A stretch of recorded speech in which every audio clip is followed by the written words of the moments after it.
Hello दोस्तों, स्वागत है आप सभी का आपके अपने YouTube channel Anil online education में। दोस्तों मैं अनिल वर्मा आपका स्वागत करता हूं आज की इस नए वीडियो में। दोस्तों जो आज मौलिक अधिकार से संबंधित है। दोस्तों इससे पहले इतने सारे हमारे वीडियो अपलोड हुए हैं, आप लोगों ने इतना सारा प्यार इतना सारा स्नेह दिया, इसलिए मैं धन्यवाद देना चाहूंगा।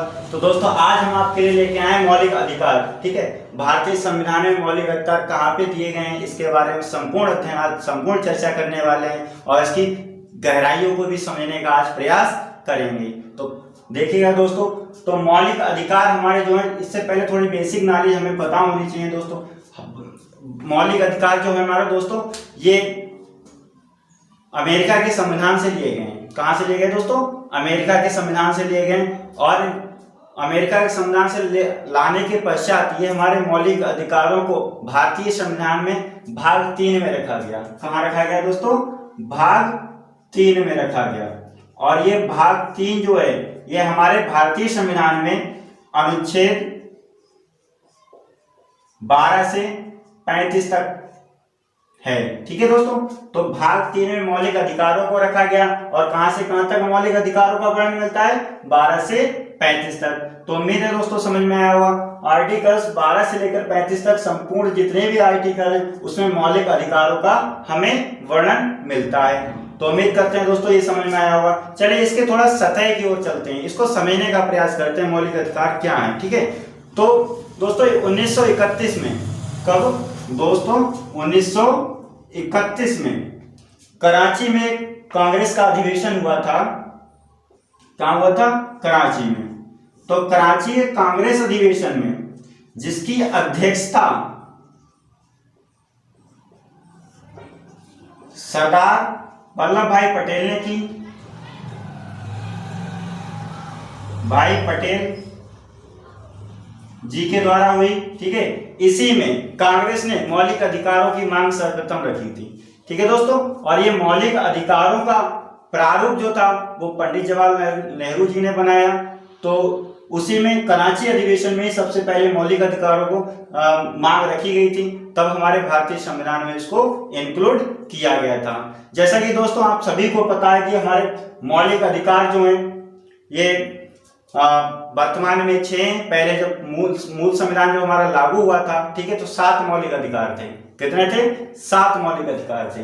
और ये 7वां मौलिक अधिकार जो था वो हमारा संपत्ति का अधिकार था। क्या था दोस्तों? संपत्ति का, जिसको 44वें संविधान संशोधन के तहत 1978 में हटा दिया गया और इसको कानूनी अधिकार बना दिया, जिसको आर्टिकल 300A में रखा गया। कहां रखा गया दोस्तों? 300A में। तो उम्मीद है दोस्तों ये समझ में आया होगा मौलिक अधिकार को। और ये भाग 3 जो है हमारा, जिसमें मौलिक अधिकार का हमें वर्णन मिलता है, इस भाग 3 को भारत का अधिकार पत्र के नाम से भी जाना जाता है। किस नाम से जाना जाता है दोस्तों? अधिकार पत्र। अधिकार पत्र। अभी अधिकार पत्र को कभी कभार इंग्लिश में पूछ लेता तो मैग्ना कार्टा। ठीक है, मैग्ना कार्टा। दोस्तों पूछा जाता है कि संविधान के किस भाग को मैग्ना कार्टा के नाम से जाना जाता है, तो आप लगा के आइएगा भाग 3 को। ठीक है दोस्तों, तो ये हमारे मौलिक अधिकार से जुड़ी हुई कुछ बातें थी। ठीक है, और हाँ दोस्तों, ये मौलिक अधिकारों में संशोधन किया जा सकता है जब हमारा राष्ट्रीय आपातकाल लगता है। मैंने इंपोर्टेंट आर्टिकल में आपको बताया था, राष्ट्रीय आपातकाल जो अनुच्छेद 352 के थ्रू लगता है। इस 352 के तहत हमारे मौलिक अधिकारों में परिवर्तन किया जाता है। इस जब राष्ट्रीय आपातकाल लगता है तो उसमें व्यक्ति के जीवन और उसकी व्यक्तिगत स्वतंत्रता को छोड़कर बाकी हमारे सभी मौलिक अधिकारों को स्थगित किया जा सकता है। तो उम्मीद है दोस्तों आपने नोट किया होगा इसको। चलिए और समझते हैं, थोड़ा समझने का इसको प्रयास करते हैं। तो ये भाग 3 को कहां से कहां तक इसका वर्णन मिलता है दोस्तों? 12 से 35 तक। और चलिए इसको रिकॉल करते हैं इतनी। तो मौलिक अधिकारों को कहां से लिया गया दोस्तों? अमेरिका के संविधान से लिया गया। किस में रखा गया? भारतीय संविधान के किस भाग में रखा गया? भाग 3 में रखा गया। और इस भाग 3 हमारा कहां से कहां तक है? तो 12 से 35 के मध्य हैं। अनुच्छेद 12 से 35 के मध्य जितने भी आर्टिकल्स हैं, ठीक है, इनमें मौलिक अधिकार का हमें वर्णन मिलता है। और ये मौलिक अधिकार जो है हमारे, ठीक है, इनकी सर्वप्रथम मांग जो थी वो कराची अधिवेशन में जो 1931 में हुई थी, जिसकी अध्यक्षता सरदार वल्लभ भाई पटेल जी ने की थी। और इसी में पीटी नेहरू जी के द्वारा मौलिक अधिकारों का प्रारूप बनाया गया था। तो इतनी बात समझ में आ गई हो दोस्तों। वर्तमान में हमारे 6 मौलिक अधिकार हैं। कितने हैं दोस्तों? 6 मौलिक अधिकार हैं। इससे पहले 7 मौलिक अधिकार थे, जिसमें 7वां मौलिक अधिकार हमारा था संपत्ति का अधिकार। ये संपत्ति के अधिकार को हटा दिया गया 44वें संविधान संशोधन के तहत 1978 में, ठीक है दोस्तों। और भाग 3 को हम भारत का अधिकार पत्र यानी मैग्ना कार्टा के नाम से भी जाना जाता है। और ये राष्ट्रीय आपातकाल के समय में इसमें संशोधन किया जाता है जीवन और व्यक्तिगत की स्वतंत्रता को छोड़कर, ठीक है। बाकी सभी हमारे मौलिक अधिकार जितने भी होते हैं उन सबको स्थगित किया जाता है, कर दिया जाता है। तो उम्मीद करते हैं दोस्तों इतनी बात समझ में आई होगी, आपने नोट भी की होगी। चलिए पढ़ते हैं अब हमारे वो 6 मौलिक अधिकार कौन कौन से हैं। तो चलिए दोस्तों तो समझते हैं कि वर्तमान में हमारे 6 मौलिक अधिकार कौन कौन से हैं, ठीक है दोस्तों। तो पहले तो हम इसको 6 मौलिक अधिकारों को लिख लेते हैं यहाँ पे। पहला हमारा मौलिक अधिकार है समता या समानता का अधिकार, ठीक है दोस्तों। और दूसरा हमारा मौलिक अधिकार है स्वतंत्रता का अधिकार।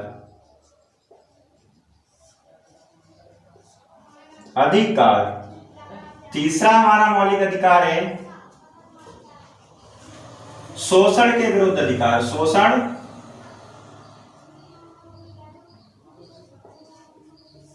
के विरुद्ध अधिकार।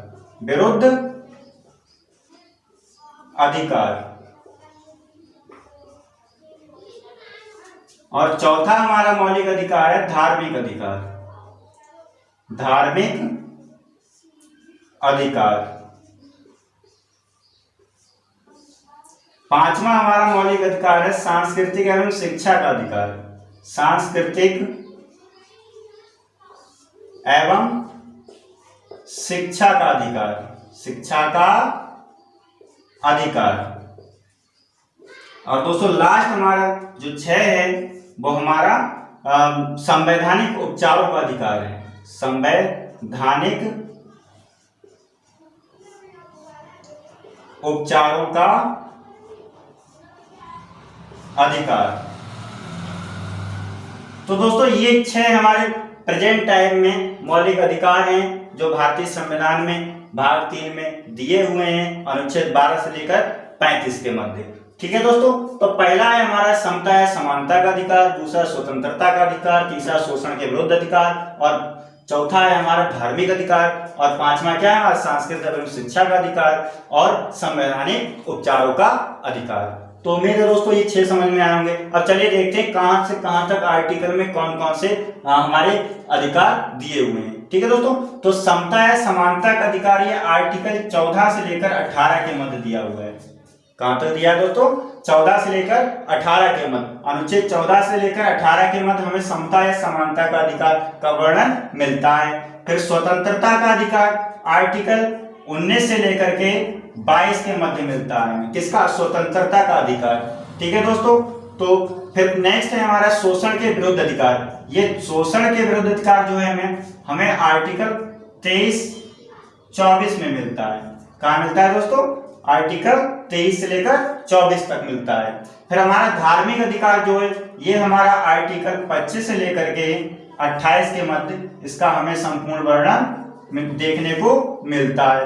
तो उम्मीद करते हैं ये चारों याद हुए होंगे। फिर हमारा सांस्कृतिक एवं शिक्षा का अधिकार जो है ये हमारा आर्टिकल 29 से लेकर के 30 के मध्य हमें सांस्कृतिक एवं शिक्षा का अधिकार के बारे में समझने या पढ़ने को मिलता है भारतीय संविधान में, ठीक है दोस्तों। फिर हमारा लास्ट बचा संवैधानिक उपचारों का अधिकार। ये संवैधानिक उपचारों का अधिकार ये आर्टिकल 32 में दिया हुआ है। किसमें दिया है दोस्तों? आर्टिकल 32 में दिया गया है। अब ये 6 हमारे वर्तमान में क्या है? मौलिक अधिकार हैं, ठीक है दोस्तों। तो चलिए हम मेरे साथ दोहराइए, क्योंकि ये अब चीज इनको पहले हम याद करेंगे, फिर इनको समझने का प्रयास करेंगे। ठीक है दोस्तों, तो पहले हम इस साइड को याद करते हैं। इस साइड को कौन से आर्टिकल में किस किस की बात कही गई वो याद करेंगे। ठीक है दोस्तों, तो मेरे साथ दोहराइए। समता एवं समानता का अधिकार, दूसरा स्वतंत्रता का अधिकार, और तीसरा शोषण के विरुद्ध अधिकार, चौथा है हमारा धार्मिक अधिकार, पांचवा है हमारा सांस्कृतिक एवं शिक्षा का अधिकार, और छठा हमारा जो लास्ट है वो हमारा संवैधानिक उपचारों का अधिकार। ठीक है दोस्तों, तो मैं उम्मीद करता हूं आपको याद हो गया होगा। चलिए अभी इस साइड को हम याद करते हैं। ठीक है दोस्तों, तो याद करना बहुत सरल, थोड़ा बस समझने का प्रयास कीजिए। वीडियो को एक से दो बार आप बैक भी कर सकते हो, आप इसको नोट भी कर सकते हो। ठीक है दोस्तों, तो इसको नोट जरूर कीजिएगा, जिससे बार बार हम देखेंगे इसको तो हमें ऑटोमेटिक याद हो जाएगा। चलिए अब इसको देखते हैं कि समता या समानता का अधिकार आर्टिकल 14 से लेकर 18 के मतलब दिया हुआ है। पहले ये आर्टिकल्स देख लेते हैं किसके किसके मध्य क्या क्या अधिकार दिए हुए हैं। तो मेरे साथ आप सभी लोग दोहराइए। अब पहले तो आपने ये 6 याद किए होंगे, अब इसको याद करते हैं। तो पहला हमारा था संवैधानिक, हमारा पहला था समता या समानता का अधिकार। अब ये समता एवं समानता का अधिकार ये आर्टिकल 14 से 18 के मध्य, कहां से दोस्तों, आर्टिकल 14 से लेकर के 18 के बीच हमें देखने को मिलता है। आर्टिकल 14 से लेकर के 18 के बीच। फिर हमारा स्वतंत्रता के विरुद्ध अधिकार, ये शोषण के विरुद्ध अधिकार जो है हमारा 22 तक तो हमारा स्वतंत्रता का अधिकार हो गया। फिर 23 से शुरू होंगे, कहां से होंगे, 23 से शुरू होंगे। 23 से लेकर के 24 तक हमें शोषण के विरुद्ध अधिकार भारतीय संविधान में मिलता है। ठीक है दोस्तों, ये अनुच्छेद जो है ये 23-24 हमारे शोषण के विरुद्ध के अधिकार के संबंधित हैं। फिर हमारा धार्मिक अधिकार, ये सभी हमें अधिकार प्राप्त हैं भारत के संविधान के द्वारा। ठीक है दोस्तों, तो राष्ट्रीय धार्मिक अधिकार जो है हमारा ये आर्टिकल हमें 25 से लेकर के 28 के मध्य मिलता है। कहां तक मिलता है, आर्टिकल 25 से लेकर के 28 के मध्य मिलता है। ठीक है दोस्तों, तो उम्मीद करता हूं मैं आपको याद हो रहे होंगे। फिर हमारा सांस्कृतिक एवं शिक्षा का अधिकार, ये सांस्कृतिक एवं शिक्षा का अधिकार जो है दोस्तों ये हमारा आर्टिकल 29 से लेकर के 30 के मध्य में हमें मिलता है। फिर नेक्स्ट है हमारा संवैधानिक उपचारों का अधिकार, ये संवैधानिक उपचारों का अधिकार आर्टिकल 32 के तहत मिलता है हमें दोस्तों। और यहाँ पे ये इसके मध्य 31 अनुच्छेद 31 जो था, ये अनुच्छेद 31 में हमारा दिया हुआ था संपत्ति का अधिकार। ये संपत्ति का अधिकार को हटा दिया गया दोस्तों और इसको कानूनी अधिकार बना दिया गया जो आर्टिकल 300A में रखा गया है। तो उम्मीद करता है दोस्तों कि आपको ये याद हो गए होंगे। चलिए मैं इसको पहले रफ करता हूँ, फिर बाद में एक एक को बारी बारी से समझने का प्रयास करेंगे और आर्टिकल 14 से लेकर 18 के मध्य में क्या दिया गया है, ठीक है, और इसको समझेंगे। फिर स्वतंत्रता के अधिकार में आर्टिकल इतने से इतने मध्य क्या क्या दिया गया है, तो पहले मैं इसको रफ कर लेता हूँ। ठीक है दोस्तों, चलिए दोस्तों, तो पहला मूल अधिकार या मौलिक अधिकार के बारे में हम संपूर्ण चर्चा करते हैं। तो पहला मौलिक अधिकार जो है हमारा समता या समानता का अधिकार है। कौन सा दोस्तों, समता या समानता, जो आर्टिकल 14 से लेकर के 18 तक दिया हुआ है। ठीक है दोस्तों, तो अब आर्टिकल को समझते हैं कि इस आर्टिकल में क्या क्या दिया है। अनुच्छेद 14 जो है हमारा, ठीक है दोस्तों, इसमें विधि के समक्ष समता की बात कही गई है। किसकी बात कही गई है, विधि के समक्ष समता या समानता। ठीक है दोस्तों, तो इसमें राज्य, इसका मीन्स मतलब अर्थात किस विधि के समक्ष समता जो बात कही गई है, इसमें राज्य व केंद्र, ठीक है, कानून यदि बनाती है, ठीक है, तो वो एक समान सभी पे लागू करवाएगी। ठीक है दोस्तों, तो इसमें इसकी बात कही गई है। ठीक है, तो विधि के समक्ष समता, तो इसमें क्या है, व्यक्ति के लिए कानून बनता है तो एक समान सभी पे लागू करवाएगी और एक समान सभी के लिए कानून बनाएगी। ठीक है दोस्तों, तो ये उम्मीद करता हूं ये समझ में आया होगा। फिर आर्टिकल जो 15 है हमारा, अनुच्छेद 15, इस लिंग, जाति, धर्म, जन्म स्थान,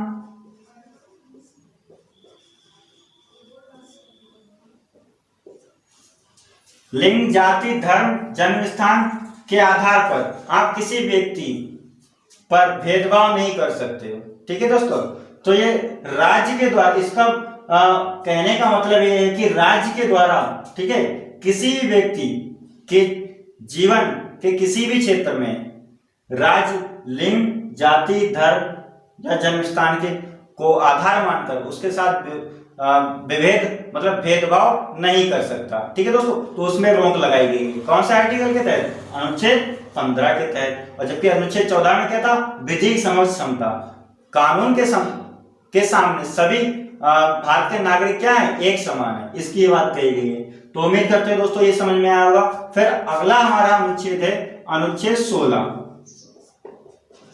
अब देखिएगा दोस्तों, अनुच्छेद 16 में जो है वो लोक नियोजन के लिए समान अवसर, लोक नियोजन के लिए समान अवसर,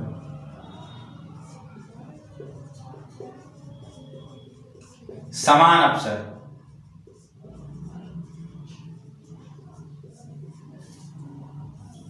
यदि केंद्र व राज्य किसी भी पद पर यदि नियुक्ति करती है, ठीक है दोस्तों, तो जो लोक नियोजन के लिए समान अवसर है, यदि केंद्र व राज्य किसी भी पद पर यदि नियुक्ति करती है तो उसके लिए सभी को समान अवसर दिया जाएगा। लेकिन इसमें दोस्तों अपवाद के रूप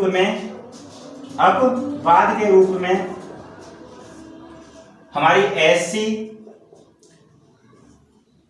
ST और OBC ये अपवाद के रूप में आती है। इनके लिए विशेष आरक्षण दिया हुआ है दोस्तों, इसीलिए क्या इसमें अपवाद है। और इसके आरक्षण को हमने बताया भी है महत्वपूर्ण आर्टिकल में। ठीक है दोस्तों, तो जो उम्मीद करते हैं दोस्तों ये 16वां अनुच्छेद समझ में आया होगा आप सभी को। फिर पढ़ते हैं नेक्स्ट अनुच्छेद। अगला अनुच्छेद है हमारा 17, अनुच्छेद 17। ये आर्टिकल 17 जो है हमारा, ये अस्पृश्यता का अंत, ठीक है, अस्पृश्यता का अंत। आर्टिकल 17 के तहत अस्पृश्यता का अंत किया गया है। ठीक है दोस्तों, तो अस्पृश्यता मतलब छुआछूत, जिसे हम नॉर्मल भाषा में जानते हैं। ठीक है दोस्तों, तो छुआछूत, तो ये छुआछूत पहले बहुत मनाया जाता था। किसी भी व्यक्ति मतलब ये इसको अब दंडनीय अपराध घोषित कर दिया गया है। क्या? छुआछूत अब दंडनीय अपराध घोषित कर दिया गया है। आर्टिकल कौन से किसके तहत रखा गया इसको? आर्टिकल 17 के तहत। आर्टिकल 17 में क्या है? अस्पृश्यता का अंत। ठीक है दोस्तों, तो उम्मीद करता हूं ये समझ में आ रहा होगा आप सभी के। फिर अगला हमारा अनुच्छेद है अनुच्छेद 18। अनुच्छेद 18, अनुच्छेद 18 में दोस्तों उपाधियों का अंत है। किसका है? उपाधियों का अंत। ठीक है दोस्तों, तो आर्टिकल 18 में उपाधियों का अंत हमें देखने को मिलता है। और इसमें भी दोस्तों सेना व विधा क्षेत्र, ठीक है, इनको छोड़कर बाकी सभी जितने भी उपाधियां हैं वो उनका अंत कर दिया गया है। राज्य के द्वारा बाकी सभी उपाधियों को नहीं माना जाएगा, ना दिया जाएगा। ठीक है दोस्तों, तो उम्मीद करते हैं आर्टिकल 14 से लेकर के 18 के मध्य आप सभी को समझ में आया होगा और याद भी हो गए होंगे। चलिए दोस्तों, अब हम इसको रिकॉल कर लेते हैं, समझ लेते हैं और रिवाइज कर लेते हैं। साथ साथ में याद करेंगे आप लोग हमारे साथ। ठीक है दोस्तों, तो आर्टिकल पहली बात तो पहला हमारा मौलिक अधिकार क्या है? समता एवं समानता का अधिकार, जो आर्टिकल 14 से लेकर के 18 के मध्य दिया गया है। और आर्टिकल 14 जो है हमारा, ये इसमें विधि के समक्ष समता की बात कही गई है। ठीक है दोस्तों, तो विधि के समक्ष समता की बात किसमें कही गई? आर्टिकल 14 में। फिर 14 हो गया, चलिए 15 पढ़ते हैं। 15 में लिंग, जाति, धर्म को आधार मानकर आप किसी व्यक्ति के साथ भेदभाव नहीं कर सकते, उसमें ये बात कही गई है। फिर 16 में लोक नियोजन के लिए समान अवसर की बात कही गई है। ठीक है, यदि भारत सरकार किसी भी पद पर नियुक्ति करती है तो उसके लिए समान अवसर सभी लोगों को मिलेगा। लेकिन दोस्तों अपवाद के रूप में SC, OBC और SC हमें देखने को मिलती है। तो उम्मीद करता हूं दोस्तों कि ये आपको 16 तक याद हो गए होंगे। फिर 17वां जो है हमारा दोस्तों वो अस्पृश्यता का अंत। ठीक है दोस्तों, अस्पृश्यता मतलब नॉर्मल भाषा में कहें तो छुआछूत को दंडनीय अपराध घोषित कर दिया गया है। ठीक है दोस्तों, तो अस्पृश्यता का अंत कहाँ देखने को मिलता है? आर्टिकल 17 में। ठीक है दोस्तों, फिर आर्टिकल 18 जो है इसमें हमारे उपाधियों का अंत है। बहुत मोस्ट इंपोर्टेंट दोस्तों, बहुत पूछे जाते हैं आर्टिकल 17, 18, ठीक है, और 14। तो आप इसको याद रखिएगा। आर्टिकल 18 में जो है हमारा उपाधियों का अंत है। तो उम्मीद करते हैं दोस्तों ये पहला हमारा मौलिक अधिकार आपको समझ में आया होगा। ठीक है दोस्तों, ये हमारे मौलिक अधिकारों से रिलेटेड आर्टिकल्स थे। ठीक है, अब चलिए दूसरे हमारा जो मौलिक अधिकार है उससे रिलेटेड आर्टिकल को समझने का प्रयास करते हैं। तो दोस्तों मैं इसको चलिए दोस्तों, अगला हमारा मौलिक अधिकार है स्वतंत्रता का अधिकार। क्या है दोस्तों? स्वतंत्रता का अधिकार। यह आर्टिकल 19 से लेकर के 22 के मध्य तक हमें देखने को मिलता है। तो चलिए हम आर्टिकल को समझने का प्रयास करते हैं। तो अनुच्छेद 19, पहले मैं इसको लिख लेता हूं, फिर अनुच्छेद 20, फिर अनुच्छेद 21 और अनुच्छेद 22। ठीक है दोस्तों, अब आर्टिकल 19 में अभिव्यक्ति की स्वतंत्रता की बात कही गई है। ठीक है दोस्तों, क्या कही गई है? अभिव्यक्ति की स्वतंत्रता। अभिव्यक्ति की स्वतंत्रता। अभी अभिव्यक्ति की स्वतंत्रता, अब देखिए इसके अंतर्गत हमारी 6 स्वतंत्रताएं आती हैं। पहली स्वतंत्रता आती है हमारी बोलने की, दूसरी है हमारी संघ बनाने की, ठीक है, तीसरी है हमारी निवास करने की, और चौथी है हमारी व्यापार करने की। चौथी दोस्तों क्या है? हमारी व्यापार की स्वतंत्रता। और पांचवी है कहीं भी एकत्रित होने की।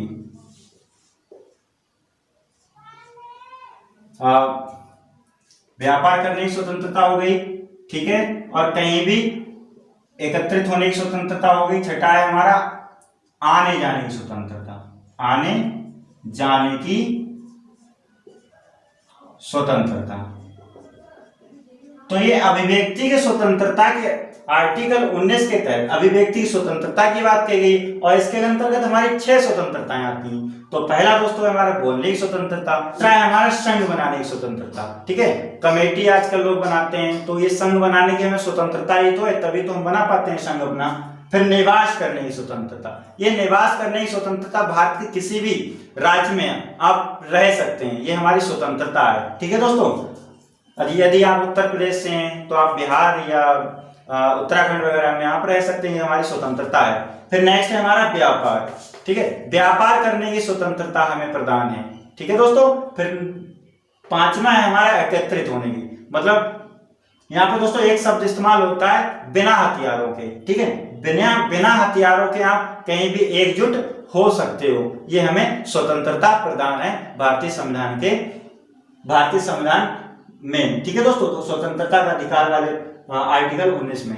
ठीक है दोस्तों, तो जो फिर छठा है हमारा आने जाने की स्वतंत्रता। भारत के किसी भी राज्य में हम आ जा सकते हैं, ठीक है, कोई रोकथाम नहीं है, की स्वतंत्रता हमें मिलती है। तो उम्मीद करते हैं दोस्तों ये 6 समझ में आए होंगे, आर्टिकल 19 भी समझ में आ गया होगा। बढ़ते हैं नेक्स्ट आर्टिकल 20। ठीक है दोस्तों, तो ये आर्टिकल 20 में अपराध में दोष सिद्धि, अपराध में दोष सिद्धि। अब यदि कोई अपराध कर देता है, ठीक है, तो अपराध में दोष सिद्धि का स्वतंत्रता है इसमें हमें। ठीक है दोस्तों, तो पहला दोष सिद्धि के अंतर्गत यदि कोई व्यक्ति अपराध कर देता है, तो जब वह अपराध यदि 2019 में करता है या 2009 में करता है, तो 2009 में जो कानून होंगे, ठीक है, उस अपराध के लिए उसी के अकॉर्डिंग उसको सजा मिलेगी यदि उसकी मुकदमा की सुनवाई 2020 में होती है। ठीक है दोस्तों, तो 2000 ऐसा नहीं कि 2020 में उसके सजाएं बढ़ा दी गई, ठीक है, उस अपराध के लिए, तो उसे उस सजा से, ऐसा नहीं है। जिस टाइम में वो सजा करेगा और यदि उसी टाइम में उस अपराध के लिए जो सजा होगी वही उसको दी जाएगी। ठीक है दोस्तों, तो उम्मीद करते हैं ये भी समझ में आया होगा। तो इसको उसी कानून से सजा, उसी कानून से सजा। फिर दूसरा है हमारा दोस्तों गवाही। क्या? गवाही। अच्छा, जो व्यक्ति अपराध कर देता है, ठीक है, उसके लिए स्वयं के प्रति गवाही देने के लिए बाध्य नहीं किया जाएगा। ठीक है दोस्तों, फिर नेक्स्ट है हमारा तीसरा तीसरा है हमारा, एक अपराध के लिए एक सजा दी जाएगी, एक बार सजा मिलेगी। ठीक है दोस्तों, तो ये इतनी हमारी क्या है मौलिक अधिकार हैं। ठीक है, अपराध के लिए दोष सिद्धि में क्या 3 बातें कही गई हैं। उसी कानून से सजा, गवाही मतलब स्वयं के प्रति गवाही के लिए बाध्य नहीं किया जाएगा, और एक अपराध के लिए एक बार हमें सजा मिलेगी। ठीक है दोस्तों, फिर नेक्स्ट हमारा अनुच्छेद मिलता है देखने को 21। ठीक है, अब जो आर्टिकल 21 है इसमें प्राण एवं दैहिक स्वतंत्रता की बात कही गई है। प्राण एवं दैहिक स्वतंत्रता है। ठीक है, तो प्राणों की और प्राण एवं दैहिक स्वतंत्रता हमारी क्या है आर्टिकल 21 के तहत हमें प्रदान है। ठीक है दोस्तों, फिर आर्टिकल 22 जो आता है हमारा, ये आर्टिकल 22 जो है ये गिरफ्तारी के लिए संरक्षण है। गिरफ्तारी के संरक्षण, ये हमें इसके अंतर्गत जो 3-4 बातें दी हैं, ये इसके लिए स्वतंत्रता है, हम पूछ सकते हैं। ठीक है दोस्तों, तो यदि आप कोई व्यक्ति अपराध कर लेता है, ठीक है, या उसको नहीं पता होता है कि मुझसे क्या अपराध हुआ, यदि कोई भी मतलब उसको गिरफ्तारी उसकी होती है, तो पहली बात तो वह कारण पूछने का अधिकार रखता है। कारण पूछने का अधिकार है उसके पास। वह सबसे पहले कारण पूछेगा कि मुझे क्यों गिरफ्तार किया जा रहा है। फिर दूसरा है दोस्तों 24 घंटे में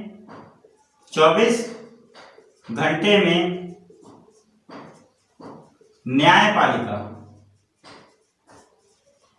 24 घंटे में न्यायपालिका के सामने उपस्थित कराया जाएगा उसको। 24 घंटे में न्यायपालिका के सामने उपस्थित कराया जाएगा। ठीक है, ये उसकी स्वतंत्रता है। ठीक है दोस्तों, फिर नेक्स्ट है हमारा मनपसंद वकील करने की स्वतंत्रता है। मनपसंद वकील,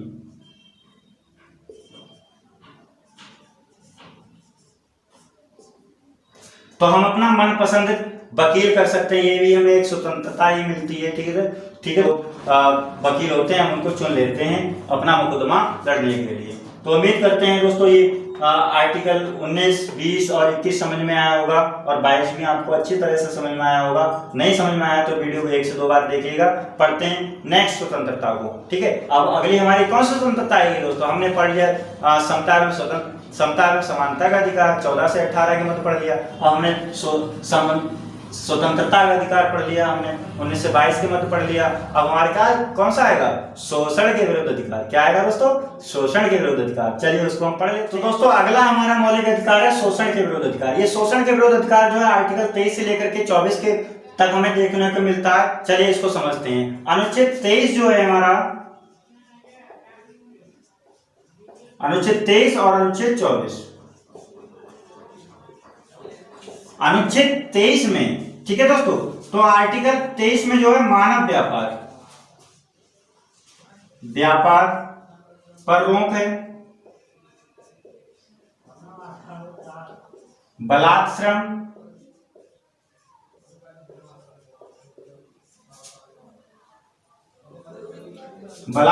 और बंधुआ मजदूर, इन सभी पे रोक लगाई गई है। ठीक है, तो मानव व्यापार, ये शोषण के विरुद्ध अधिकार के अंतर्गत अनुच्छेद 23 के अंतर्गत हम पढ़ रहे हैं। मानव व्यापार, आर्टिकल 23 में मानव व्यापार पर रोक लगाई गई है, और बलात्श्रम लगाई गई है, और बंधुआ मजदूर, ठीक है, लोग रख लेते हैं अपने घरों में, ठीक है, बंधुआ मजदूर जो होते हैं हमारे, उन पे भी रोक लगाई गई है। ये शोषण के विरुद्ध अधिकार है हमारा। ठीक है दोस्तों, तो आप बंधुआ मजदूर नहीं रख सकते हो, ना आप मानवों का व्यापार कर सकते हो। तो आर्टिकल किसके तहत? 23 के तहत। तो उम्मीद करते हैं दोस्तों ये समझ में आया होगा। चलिए पढ़ते हैं आर्टिकल 24। मैं इसको थोड़ा ऊपर लिख देता हूं। आर्टिकल 24, अनुच्छेद 24।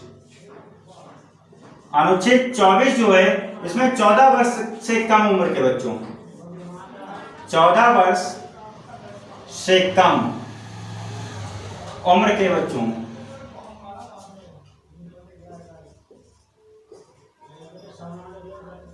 14 वर्ष से कम उम्र के बच्चों से कारखाने में काम नहीं कराया जाएगा। ये बात कही गई। ठीक है दोस्तों, तो आर्टिकल 24 में क्या कहा गया है, 14 वर्ष से कम उम्र के बच्चों के